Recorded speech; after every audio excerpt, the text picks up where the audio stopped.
saya rasa beliau sudah mendengarkan.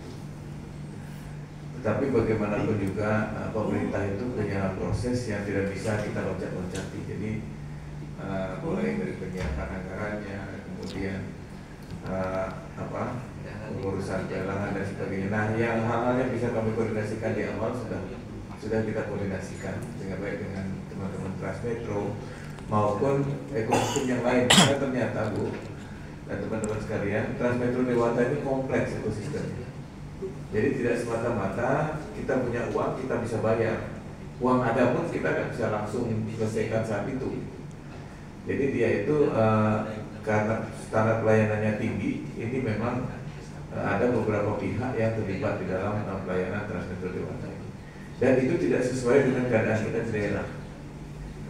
Jadi apa yang terjadi selama 4 tahun ini terus terang ya, kita semuanya sibuk untuk memikirkan koridor sampai perubahan koridor itu ada 3-4 kali sampai dengan kita menemukan koridor terbaik yang sekarang dioperasikan dalam 6 bulan terakhir ini, itu koridor yang sudah matang.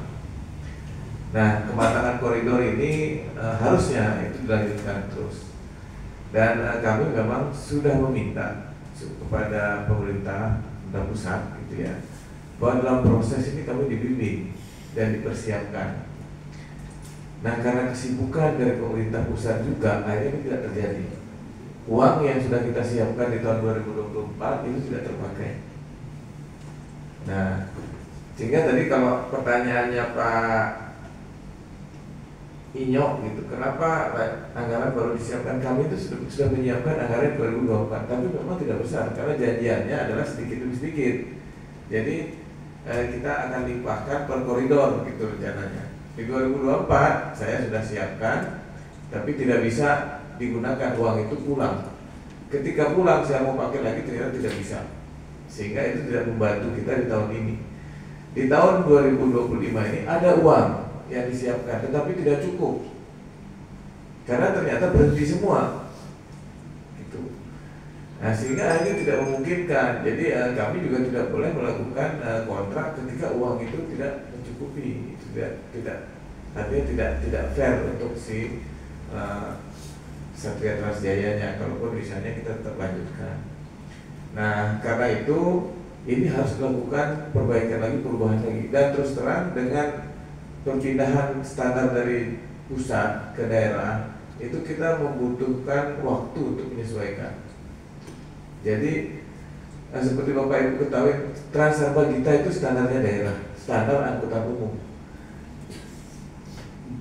Transmetro Dewata itu sebetulnya adalah standar untuk transportasi massal yang seharusnya dilaksanakan memang oleh pemerintah pusat, itu berdasarkan ketentuan undang-undang.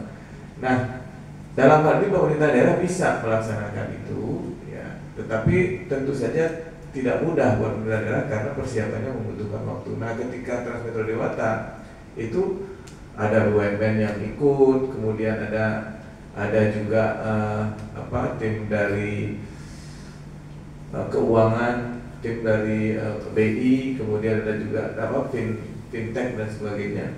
Itu sangat berbeda dengan Transarba kita yang sederhananya pakai QRIS. Nah, ini saya sampaikan bahwa proses menuju kita bisa mengelola Transmetro Dewata dengan standar yang sama itu membutuhkan waktu, membutuhkan usaha. Dan kami tidak ingin menurunkan, karena di surat juga jangan diturunkan standarnya, tetapi kita akan kurangin frekuensi yang tidak diperlukan. Jadi standar koridor itu tetap rencananya kita akan usulkan begitu, tetapi frekuensinya akan kita kurangi karena menyesuaikan dengan kondisi penumpang yang ada. Nah, dengan demikian ada efisiensi.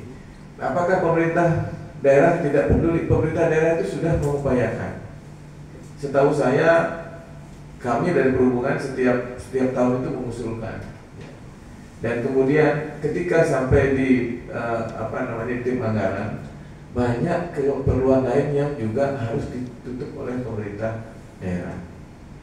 Jadi akhirnya pemerintah daerah ini mengurangi lah untuk transportasi publik dan hanya mengutamakan Transabang kita. Ini Transmetro Dewata masih digantungkan.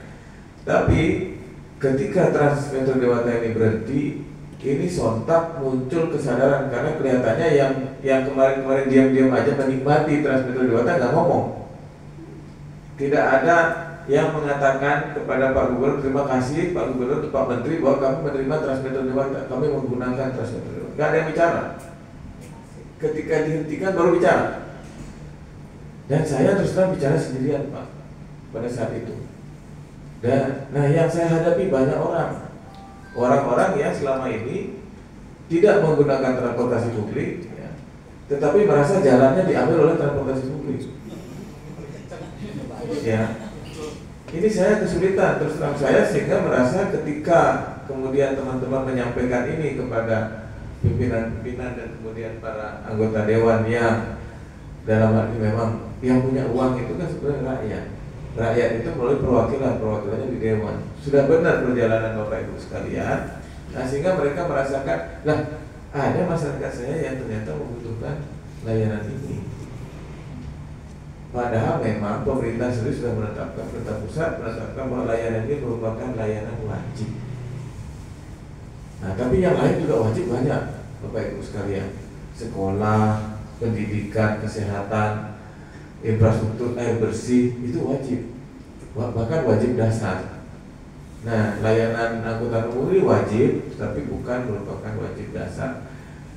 Nah, ini dengan adanya usaha dari teman-teman, saya terus terang merasa ini memang harus menjadi perhatian dari pemerintah provinsi maupun pemerintah kabupaten kota. Nah, karena itu saya meminta perjuangan ini jangan dihentikan, jangan surut, walaupun sudah tahu bahwa ini itu berat, karena proses pemerintah itu juga tidak mudah, tidak gampang, dan kami sedang bekerja untuk itu, memastikan supaya ini bisa berjalan dengan sebaik-baiknya. Saya yakin pimpinan juga sedang menjaga ini bersama-sama, tapi teman-teman kalau mau mengingatkan tidak ada salahnya. Ya, Pak, ingat dong, kami jangan sampai dilupakan ini.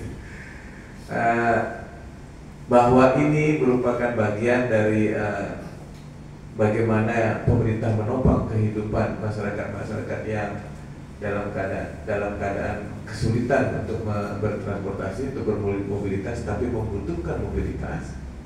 Ya, ini merupakan sesuatu yang harus dilakukan. Nah, ini